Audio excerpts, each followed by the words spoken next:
สวัสดีครับผมสวัสดีพี่น้องทุกท่านนะครับผมพบพ่อกันมือนี้อยู่เถียงนาคอยนางคอยนางเด้อเถียงนา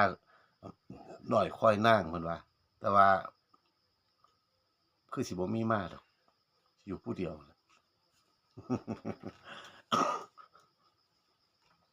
ขออนุญาตพี่น้องครับผม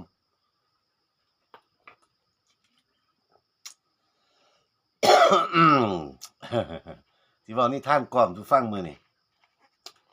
สิเว้านิทานกล่อมสู่ฟังบ่สากกระเบียเรื่องสากกระเบียเคยได้ยินจักเที่ยว สากกระเบียชื่อเพิ่นน่ะชื่อนิทานสากกระเบียอืมสิเว้าสู่ฟัง ขนาดบ่ได้เว้ากับหัวแล้วเด้พี่น้องนี่มันเป็นตาอยากหัวคือหยังนี่เด้ขนาดสิเว้าสู่ฟังยังอดหัวบ่ได้หั่นนะคันจังได๋ก็อ่าไปเว้าสู่กันฟังเด้อเดี๋ยวสิเว้าสู่ฟังนิทานเรื่องสากกระเบีย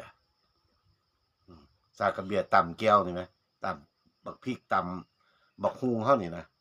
ครับสิเว้าสู่ฟัง เออผู้ลางคนก็บ่เคยได้ยินดอก แต่ว่านิทานนี่โดนมาแล้วล่ะโดนมาแล้วเออตั้งแต่ปู่ตาปุ้ยตาปู่ย่าตายายปู่สังกะสาย่าสังกะสีพุ่นนี้นิทานเรื่องนี้เริ่มเลยเนาะมันมีเสี่ยวสองเสี่ยวพี่น้องฮักแพงกันคักดีเด้บ่แม่นธรรมดาเด้ฮักแพงกันถ้าเป็นหนุ่มเป็นบ่าวเป็นหยังก็อยู่นำกันนอนนำกันเงินบาทหนึ่งสลึงหนึ่งก็ใส่น้ำกันเสียผ้าก็นุ่งน้ำกันกางเกงในก็ยังนุ่งน้ำกันเพิ่นฮักกันหลายมันออกไปบ่แม่นธรรมดาเสี่ยวสองเสี่ยวนี่บ้านนี้อยู่มาเป็นบ่าวเป็นบ่าวก็ยังฮักกันอยู่บ้านนี้ก็ไปกีบสาวกีบหยังก็ไปน้ำกัน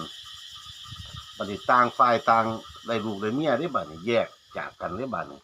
ผู้นี้ก็ไปเอาเมียบ้านนั่นผู้นี้ก็ไปเอาเมียบ้านนั่นจังซี่นะบ้านห่างกันอยู่ประมาณจัก4 โล 5 โลนั่นล่ะบัดนี้มื้อหนึงเสี่ยวนี่ขึ้นฮอดหมู่เอานามสมมุติว่าเสี่ยวจอยกับเสี่ยวน้อยเนาะเสี่ยวจอยกับเสี่ยวน้อยเป็นเสี่ยวกันเสี่ยวจ้อยนี่ขึ้นฮอดหมู่แล้วสิไปยามหมู่ชื่อว่าน้อยเพิ่นนอนอยู่หน้าพุ่นเด้บ่าวน้อยเพิ่นนอนอยู่หน้าวันต่อไปบ่าวจ้อยก็ลัดทงลัดไห้หน้าไปย่ำดำไห้ดำหน้านะครับก็มีน้ำแหน่ทางก็คุกคักย่างไปก็เลยไปเถียงนาเสี่ยวไปเถียงนาเสี่ยวชื่อว่าน้อยแต่ว่าบ่พ้อนายน้อยบัดนี้พ้อแต่เมียนายน้อยเมียนายน้อยนี่เป็นคนขี้ทีอีหลีเด้บ่แม่นธรรมดาขี้ทีคักจนบ่อยากให้นายน้อยนี่มีหมู่มีพวกสิเฮ็ดทุกวิธีทางที่สิบ่ให้นายน้อยนี่มีหมู่วันต่อไปเพราะว่าคันมีหมู่แล้วมันสิสิ้นเปลืองความคิดของนางวันต่อไปบ้านนี้ก็พอเสี่ยวก็มาฮอดปั๊บก็เลยมาถามหาเอ้าแม่เสี่ยวว่าซั่นนายน้อยไปไสว่าซั่นนายน้อยบ่อยู่ว่าซั่นแม่เสี่ยวว่าบ่อยู่ข้อยก็สิท่าแกอยู่นี่ล่ะว่าซั่นแม่เสี่ยวก็เลยว่าเอาท่ากะท่าว่าซั่นเว้าแล้วก็ไปจับสากมาบัดนี้แม่เสี่ยวก็มาล้างสากอยู่หั่นเลยบัดนี้ล้างแล้วล้างอีกแล้วบ่เป็นมันออกไป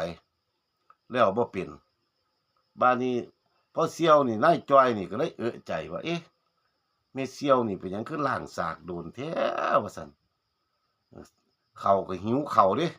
3 โมงกว่าแล้วก็บ่ถามว่าพ่อเสี่ยวกินข้าวมาไปล้างแต่สากอยู่หั่นน่ะบัดนี้พ่อเสี่ยวนายจ้อยนี่ก็เลยใจก็เลยถามแม่เสี่ยวเอาเท้าว่าซั่นเจ้าคือล้างคักล้างแน่แท้ล้างสากนี่ว่าซั่นถามแม่เสี่ยวเนาะแม่เสี่ยวก็เลยตอบมาว่าโอ้ยเสี่ยวเจ้าเฒ่าน้อยจักว่าเป็นจังไดว่าซั่นเพิ่นเห็นหมู่ฮักหมู่แพงกันมานี่เพิ่นชอบอยากเอาสากไล่ตำดากว่าซั่นว่าซั่น เสี่ยวพอเสี่ยวจอยตกใจวันต่อไปเพราะว่ามันเป็นแผนของแม่เสี่ยวเด้บ่ฮู้วันต่อไปเออตั้งแต่หมู่ฮักหมู่แพงมาหาเพิ่นยามใดนี่เพิ่นชอบอยากเอาไล่เอาสากตำดากข้อยย้านเจ้าแสบดากเขาเสียวว่าซั่นข้อยเลยล้างว่าซั่นข้อยเลยล้างสากไว้หาเที่ยเพิ่นมานี่ข้อยย้านเพิ่นเอาสากตำดากเจ้าว่าซั่นเพิ่นผิดปกติมาตั้งแต่มาอยู่กับข่อยนี่ว่าซั่นอันแผนการของแม่เสี่ยววันต่อไปบัดนี้เสี่ยวจ้อยก็ตกใจว่าเอ้ามันคือเป็นไปได้จังใดว่าซั่นแต่กี้มันอยู่กับข่อยมันเป็นหมู่กับข่อยมันคือบ่เป็นจังซี่จักเที่ยแม่เสี่ยวว่าเพิ่นเพิ่งเป็นบ่โดนนี่ตั้งแต่ข่อยมาอยู่นำนี่แหละว่าซั่นอันนั้นเว้าแล้วเราก็มาพอดีตัวล่ะว่าซั่นแม่เสี่ยวว่าฮ้วยพอเสี่ยวก็ตกใจแล้วพ่อใหญ่จ้อยก็ตกใจเนาะโอ๊ยคันเว้าจังซั่นข้อยก็ไปก่อนแล้วมันสิย้านมันเอาสากตำดากข่อยว่าซั่นเว้าแล้วก็ลงเถียงแล่นเลยว่าต่อไปสวนทางกันกับหมู่ปุ๊ดทันทีเลยบัดเถาะบัดนี้ตาเฒ่าน้อยฟ้าวมาหาเมียเอาเฒ่าว่าซั่นหมอจ้อยนี่คือฟ้าวเมียคักกะดอกกะเดี้ยแท้ว่าซั่นแล้วแกเป็นหยังแกคือบ่ก็กินข้าวกินหยังนำเฮาก่อนโอ้ยว่าซั่นเมียก็ตอบผัวว่าจักเราเป็นจังไดว่าซั่นพอเสี่ยวอั่นว่าซั่นพอเสี่ยวจ้อยมาแล้วฮอดแล้วเราอยากได้สากมันเอ่อสากเขาบ่มีอันเดียวคันข้อยสิให้เลาก็ได้ว่าซั่นเพิ่นนี่ก็เครียดว่าปรึกษาสากอันเดียวให้หมู่บ่ได้บอกว่าเอามานี่ข้อยสิไปให้มันว่าซั่นญาติเอาสากนำเมียแล่นนำก้นหมู่หมอกลับมาก่อนกลับมาก่อนว่าซั่นบัดนี้เพิ่นนั่นหมู่จนได้หังแล่นฟ้าวแล่นมาไปย้านหมู่เอาสากตำดากแท้ๆจริงเสี่ยวนี่สิเอาสากไปให้หมู่นะครับเอ่อเพราะว่ามันเป็นแผนของแม่เสี่ยวนะครับเป็นแผนของแม่เสี่ยวเด้อนี่เด้อนะครับเพราะว่าแม่เสี่ยวขี้ถี่บ่อยากให้หมู่พวกมาหาผัวเจ้าของมันเป็นแผนอ่าถือสากแล่นไล่นำก้นหมู่มันออกไปหมู่ก็แล่นหัวซักหัวขวมแต่มื้อนั้นมาเสี่ยวจ้อยก็บ่มาหาเสี่ยวน้อยนี่คือแผนการของแม่เสี่ยวขี้ถี่ขอจบไว้เพียงแค่นี้ครับผมสวัสดีครับ